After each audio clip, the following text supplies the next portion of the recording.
I'd like to welcome all of Hollybrook and welcome our guest today, Mr. Jacques Weisel. Jacques Weisel is going to be with us for a few minutes now to talk about his life experiences.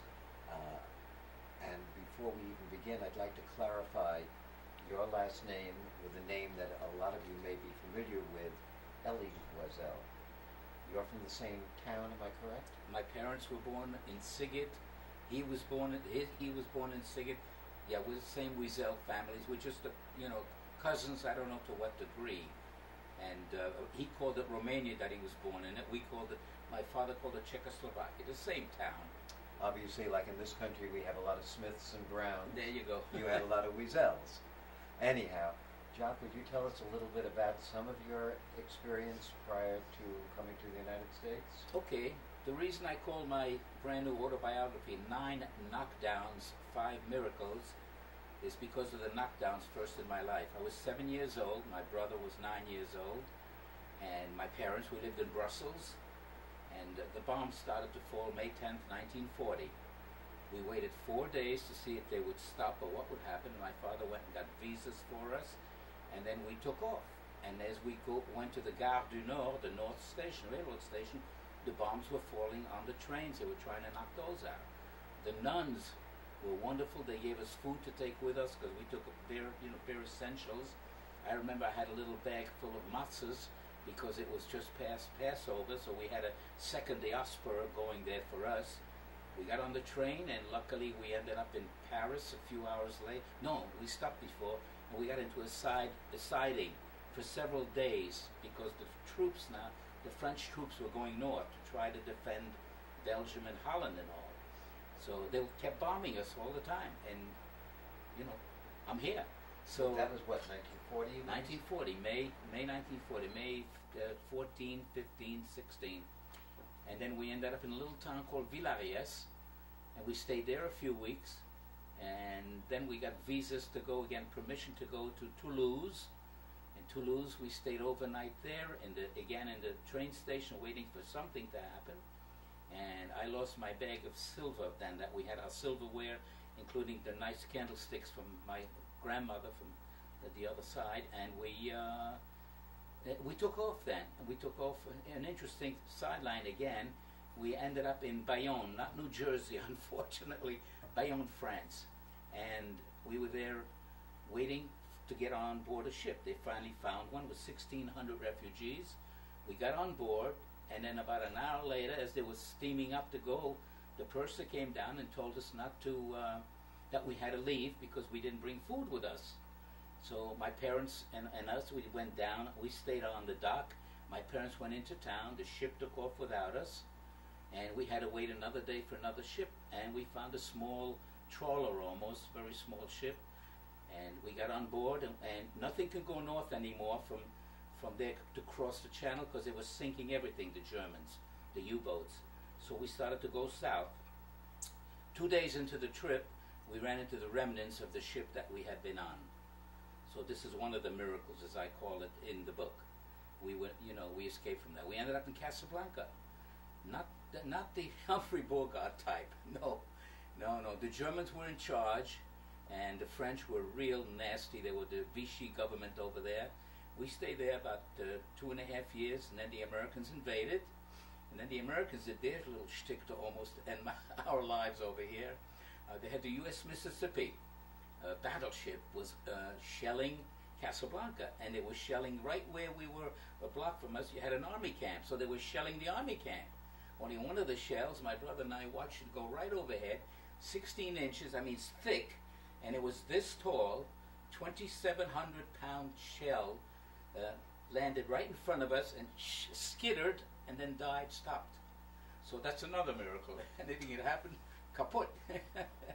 Then the Americans invaded, and I had some bad experiences with some bullies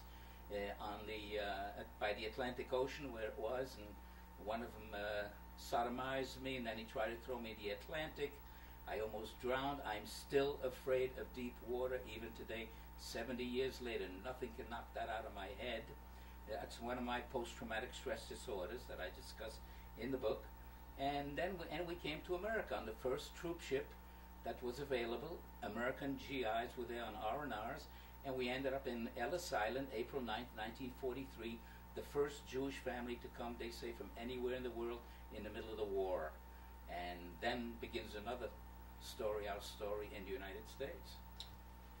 Your future here in the United States, with your children, grandchildren, repeating the story of the Holocaust, is an important message, I think, for the world to have, for not just Jews, but for all races and religions. Of course. So that things of that nature never happen again. Do you have children and grandchildren? No, none of my children.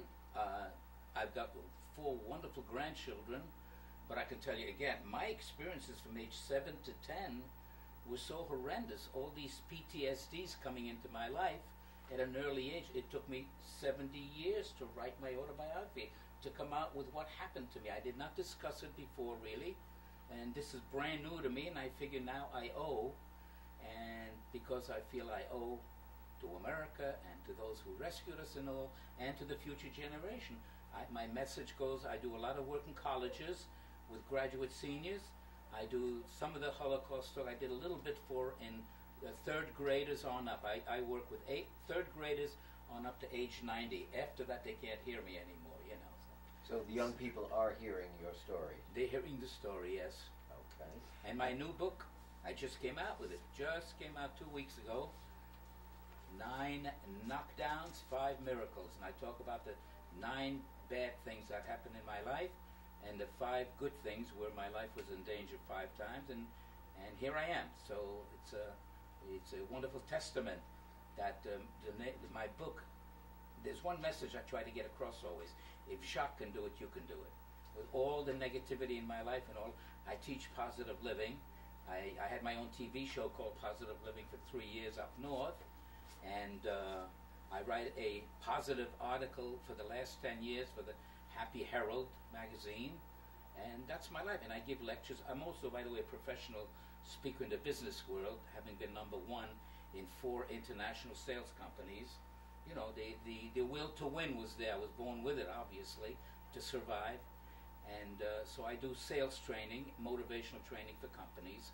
But my real love now is what I'm doing now is working with the synagogues, with the Jewish community centers, with the schools, letting him know what happened, and that if Jacques can do it, you can do it. No more excuses, you know. Get off the fence now and do something with your life. There's an easel that you brought with you today. Yes. Could you talk about that for a moment, please? Sure. I'm very proud of it. My friend Marc Gagnon does these collages, not as a living, as a hobby, and yet he sells them very expensively.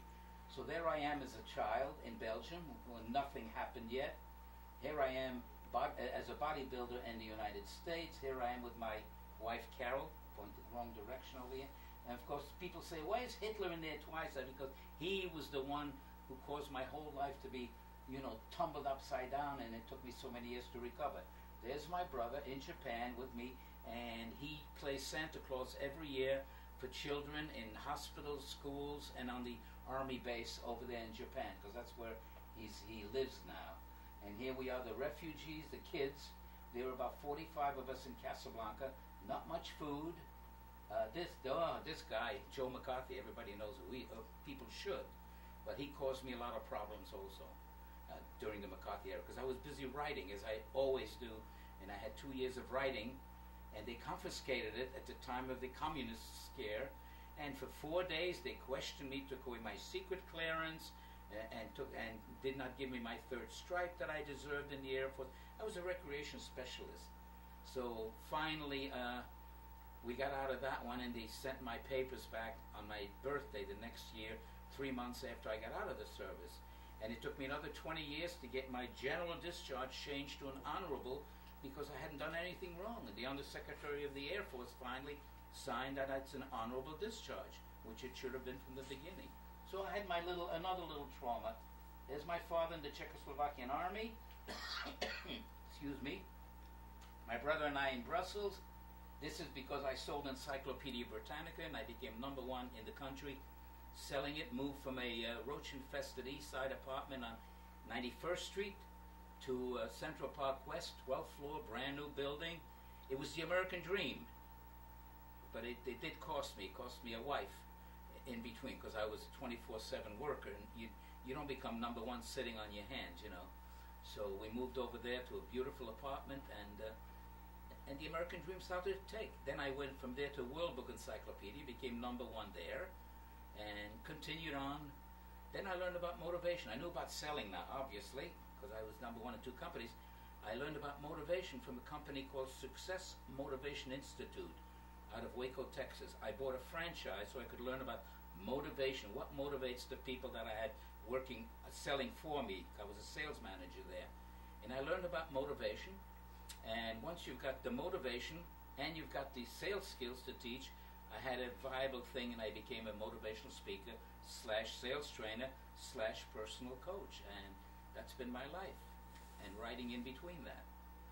On another subject, in Hollywood here, in Hollywood, Florida, there's a Holocaust center that seems to have run into some financial difficulties. And I was reading recently in an article in the newspaper about a $1.7 million loan that they're trying to eliminate or forgive. Yep. Could you tell us a little bit more about that, since this would be a rather current event? Well, yeah, what I know about it is I've been trying to speak there since they opened up almost. They have some of my pictures there, of our lives there, our previous lives.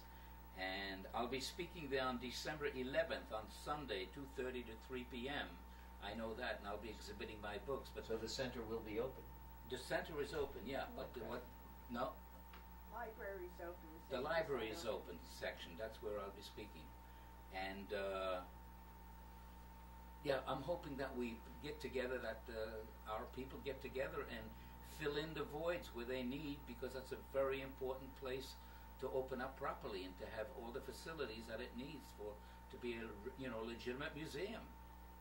Is that loan that they're talking about trying to forgive?